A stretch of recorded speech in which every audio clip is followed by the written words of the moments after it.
کوچه که برای ما پدرای ما قصه کرده بیش از 400 500 سال یا زیادتر اینا قدامت تاریخی داره این کوچه. آیا قبلا واکسین میشن که تا هموطنای ما مطمئن شوند که نمی پوست روبا هست؟ فکر کنم خودم یک 30 سال 31 سال میشه که اینجا هستم. بازی گوشت ما بر قصاب است که ذبح میکنه، باز لاندی میکنه، دستای شیوکی خشک میکنیم. یا کلاپاچه بسیار مزه‌دار ما که میبینیم همینجا در حالت آماده شدن، چطور از کار برد؟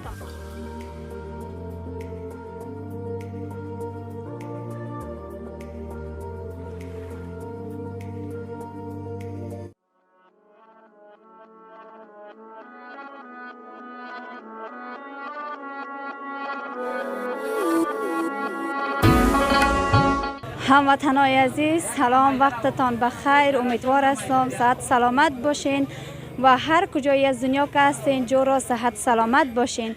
بیننده های عزیز، امروز ما آمدیم در شهر کابل هستیم و در یکی از کوچه های قدیمی شهر کابل و شما میبینین که ما هموطنای ما هر کدامش در کار و بار خود هستند و مصروف هستند و ما آمدیم که از کار و بارشان و همچنان از این که فصل سرمای زمستان است و بیشتر خانواده هایی هستند که مهمان نواز هستند. خانواده های افغان معمولا مهمان نواز هستند و اینا با دیدن برنامه میتونن که بیاین و گوشت قاقی که اینجا با فروش میرسه و در کوچه قصابی که گوشت قاق است و ایره میتونن بیاین خریداری کنن و همچنان هموطنان عزیز ما که در بیرون از افغانستان هم هستن، بعد از اینکه بخیر اونا آمدن افغانستان میتونن که بیاین اینجا خریداری کنن و در کنار اعضای فامیل خود میله بگیرن و با پختن گوشت تجلیل کنن. هموطنان عزیز، ما هم میریم پیش یکی از برادرای ما که همینجا دکان گوشت لاندی داره، بیشتر با اینا صحبت میکنیم و شما هم برنامه ما را تعقیب کنین و بیننده برنامه ما باشین. سلام کاکا، شما خوب هستین؟ خیرت است. سلام بر خودتان، بر تلویزیون زیبای شما و به کارمندای عزیز شما و بالخصوص به کسانی که در خارج از کشور هستن سلام تقدیم میکنیم. سلامت باشی کاکا جان، زنده باشی، خیلی سپاسگزار هستیم. خب در مورد می گوشت لاندی اگر بگویین ایره کنین، معمولا خودتان ایره کشتارگاه گوسفند دارین یا ایره از کدام ولایت دیگه صادر میکنین؟ اگر به هموطنای ما بگویین. این گوشتای لاندی که است یکی از عنعنات سابق وطن ما و شما است، بالخصوص از کابل زیبا. این گوشتایش تماما گوسفندای ازی از طرف قندوز میایه، باز اینا ذبح میشه در شمالی اونجا خشک میشه و پس به اینجا آورده در کابل به هموطنای ما، کسایی که علاقه دارن خوردن بلد هستن میبرن. خب همین گوشتایی را که شما لاندی میکنین گفتین که فقط از گوسفند میباشه یا ای که گوشت گاو هم استفاده میشه یا از دیگه حیوانات هم میشه که به گوشت لاندی تبدیل شود؟ اینا از گوشت گوسفند و گوساله میباشه. کسایی که یه چربی را خوش دارن چربی میخورن گوسفند میبرن، کسایی که چربی نمیخورن گوساله داریم گوساله میبرن. او مردم آموخته از سابقه عنعنات سابق ماست. خب کاکو جان، شما دکانتان در ساحه در یک از ساحات قدیمی کابل است که به نام کوچه کافروشی یاد میشه و اگر علاوه از این که شما مثلا اینجا گوشت لاندی به فروش میرسانید، در رابطه با تاریخچه همین کوچه هم برای ما بگوین چقدر قدامت داره و بیشتر هموطنای ما از اینجا خاطرات بسیار شیرین دارن، اگر برشان یک یادآوری کنین. تا یاد ما که من سن سال ما این کوچه که برای ما پدرای ما قصه کرده بیش از 400 500 سال یا زیادتر اینا قدامت تاریخی داره. این کوچه کافروشی برای مردم که خصوصا از کابل است برایشان معلوم است. این خیلی دیرینه و تماما جای بازسازی شده، اینجا نشده. این آثار عتیقه که مانده است، سابق هم عتیقه است. کاکا جان، شما این گوشتایی که یعنی همچنان شما اینجا میارین و به فروش میرسانین، همین گوشت لاندی چقدر وقت در بر میگیره که باز به می شکل جور میشه و هموطنان میتونن از استفاده کنن؟ اینا با مدت هموطنای ما بعض خانوالا دوستایی که هست هموطنای ما در خانه خشک میکنن، اینا نمیفهمن، تجربه کافی ندارن، دفتاو خشک میکنن، هفتاو هم مزه گوشت میبره، هم گوشت خراب میشه، بوی میگیره.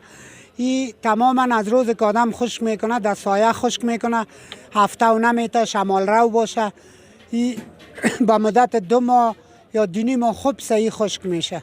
امی فصل استفاده از این اگر اشتباه نکنی این فصل زمستان است. بله. و افغان هم دیگه نام خداش یک مردم بسیار مهمان نواز هستیم. بله. که با آمدن امی هموطنای ما در دکان شما و کسایی که همینجا دکان دارن و گوشت لاندی را به فروش میرسانن میتونن بیان خریداری کنن. کاکو جان یک سوال دیگه ای که امی گوسفندایی که اینجا ذبح همیشه شما یادآوری کردین، آیا قبلا واکسین میشن که تا هموطنای ما مطمئن شوند که یعنی همین گوشت لاندی گرچه که در سنت یک از زنانات کشور ما هست، یعنی اینا اطمینان حاصل کنن که قبل از اینکه خشک میشه و قابل استفاده میشه یعنی واکسین میشه نمیشه یعنی حیواناتی که گوشت لاندی ازشان جور میشه؟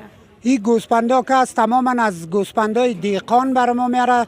بر ما و شما بر هموطنای ما معلوم است که در هر قریه و قصبات و ولایات کلینیکای وجود داره، کلینیکای حیوانی وجود داره و اونا واکسین میکنن میارن. باز بالخصوص این نمک که هست، نمک چیزی است که میکروب کش است. یک کس را گلونش میگیره میگه برو کت نمک غرغره کو که میکروب گلون تا بکشه. این گوشتای تازه که صحی میباشه به خاطر که میکروب از زیر رطوبت از زیر تماما چیز زاره و همه چیزش نمک پاک میکنه. خب بسیار عالی. کاکا جان شما یک چیزی که بسیار توجه مرا جلب کرد اینمی پوست روباه هست. فکر کنم پوست روباه هست و اگر در مورد از این برای ما که معلومات بدید. این پوست روباه بالخصوص یک پوست روباه نیست که پوست روباه از گرگ است، پلنگ است، هر رقم پوست ها ما داریم اینجا. تمامش هم کسانی که پوستین دوز است میبرن به خاطر پوستین بعض چیزای نه در خانه خود بعض جای بند میکنن، این چیزا استفاده میکنن. بله ها. کاکا جان باز شما این پوستای حیوانات که نام بردین باز به خارج از کشورم به خاطر تزیینات بعضی چیزا صادر میشه یا خیر؟ یک قرقل ما و شما که از خود افغانستان است و تماما کشورها صادر میشه و این پوست بز و گوسپند و بعضی چیزایی که از بعضی پوستای مهم صادر میشه که مثلا سگابی است که چین میره، دلخفک میگن یک پوست که و هم چین میره.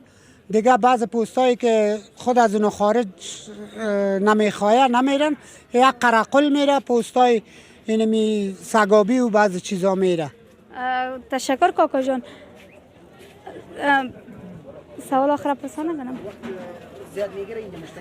زنده و سلامت باشی کاکا جان، از اینکه وقت در اختیار ما گذاشتی. سلامت باشی، در کار و بارت برکت. زنده باشین. از شما، از تلویزیون زیبای شما، از کارمندای با احساس شما که مردم بسیار زیاد با شوق علاقه خاص به بسیار محبت زیبا یک چیز را از جواب سوال میکنه. تشکر از این تلویزیون زیبا. سلامت باشی کاکا جان، زنده باشی. اوقاتت خوش.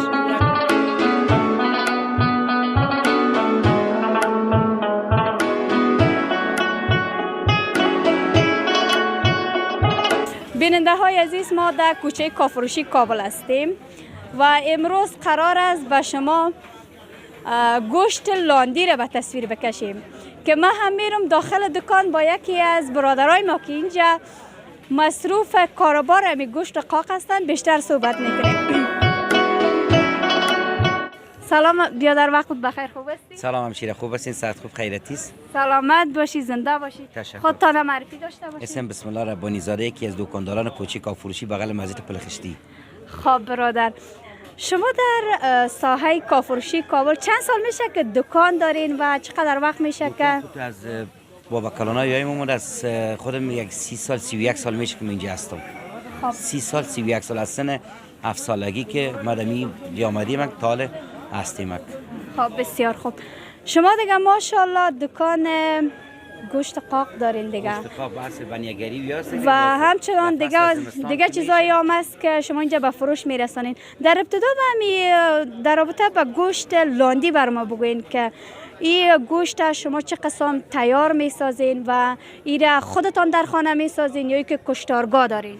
ایره خود ما جور میکنیم، در قلاچه جای داریم که از سمت هزارجاد مالش میخوایم، در قلاچه اوجا نگاه میکنیم وقتی که باز ما اقرب که میشه بازی گوشت ما بر قصاب است ذبح میکنه، باز لاندی میکنه، دستای شیوکی خشک میکنیم.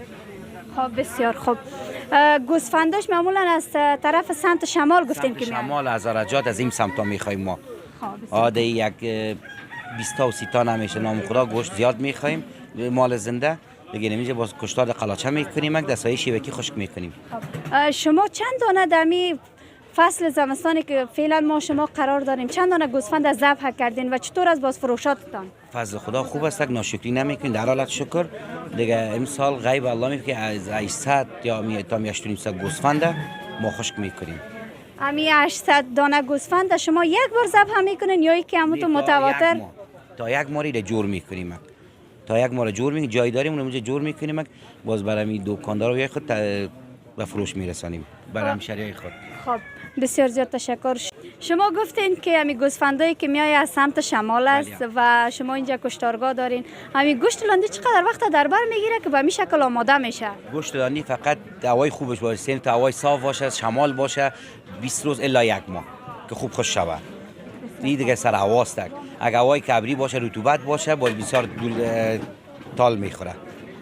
بسیار زیاد تشکر. و همچنان در مورد از که بیشتر هموطنای ما در خارج از کشور هستند و اونا میتونند با دیدن این برنامه بیاین به کوچه کافروشی و خریداری کنند. حالا قیمت 1 کیلوی از این چند است که امی بیننده ها بتونن بیاین از شما خریداری کنند؟ فی کیلو دیگه 750 افغانی است. فی کیلو 1 کیلویش 750 افغانی است. بسیار زیاد تشکر. سلامت باشین. بخیر. خدا کمتان نکنه. سلامت باشین. خدا حافظ.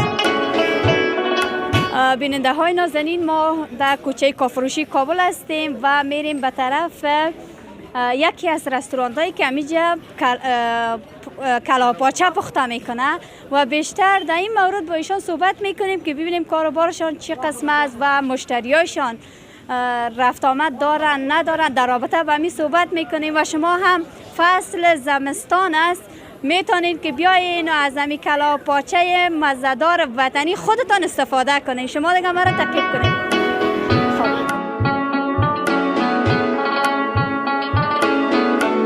سلام بیادر، خسته نباشین.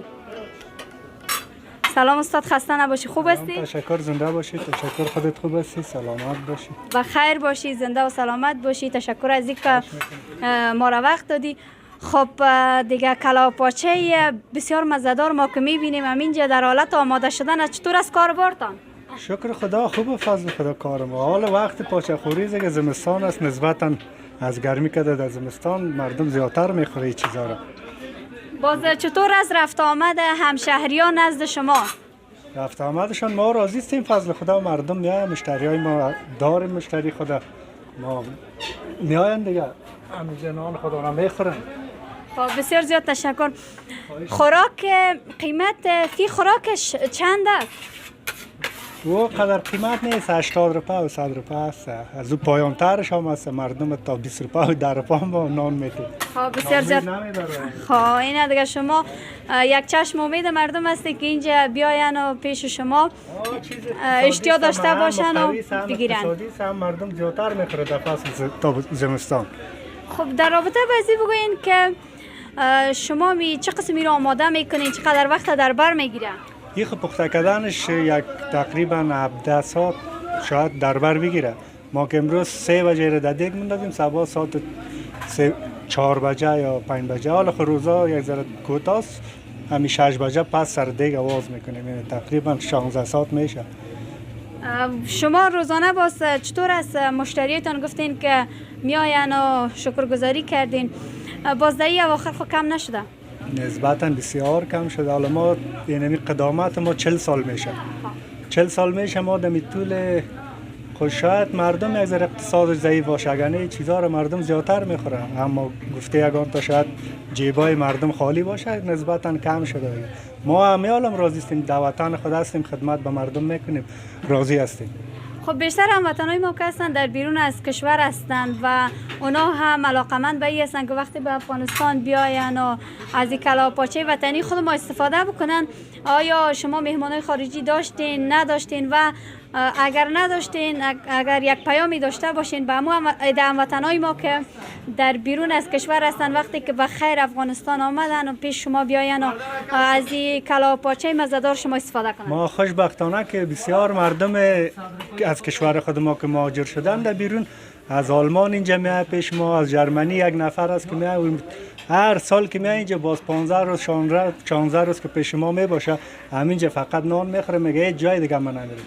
همون صبحکی که میاد نان میخوره باز پس میره. یا از خارج هم تر مشتریای ما هست که بیاین اینجا نان بخوره. وقتی که میایم ما رو میگه که ما شما رو در یوتیوب میبینیم، شاید در تلویزیون طلوع از ما نشر شده بود دیده بودن. فضل خدا مشتریای ما هست زیاد میاد. زنده و سلامت باشی، در کار و بارت برکت، بخیر باشی بیادر. تشکر، زنده باشی، همچنان شما سلامت باشین. بخیر باشین. خداحافظتان. بیننده های عزیز، ما در کوچه کافروشی کابل یکی از ویژه برنامه های خود تقدیم شما عزیزان کردیم. برای دیدن بیشتر برنامه های ما چینل یوتیوب سیلک رود تایم انتخاب کنید، لایک و سابسکرایب نمایید و نظریاتتان با ما در کامنت شریک بسازید تا ما به شما عزیزان بهترین برنامه ها را از این دریچه تقدیم شما خوبان کنیم. تا برنامه بعدی که من شمین اجرابی با جمع از همکارانم در خدمت شما قرار میگیریم. همه ایتان به الله پاک و بی‌نیاز امانت میسپاریم. وقت بر همه شما